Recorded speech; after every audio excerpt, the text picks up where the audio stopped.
Ne dvomim v to, kar zares želim. In to je tisto, kar bi želela sporočiti tudi drugim. Ne imejte dvomov v svojo željo. Ker dvom je tisto, kar je vezano za mišljenje.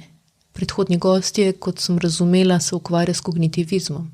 Kognitivna znanost. Tako. Dvom je vezan na mišljenje.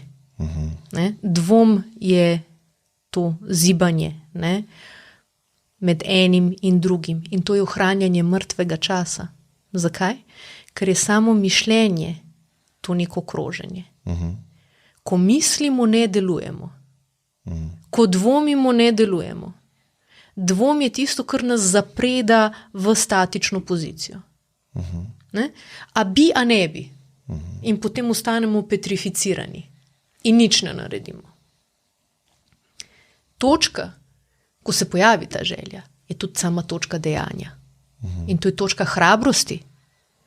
In ko obstaja hrabrost, ko obstaja pogum, potem ni melanholije. Mi smo dolžni, da smo hrabri, da smo pogumni, ker samo takrat smo lahko etični. In etični smo, če sledimo svoji želji. Zato bi poudarila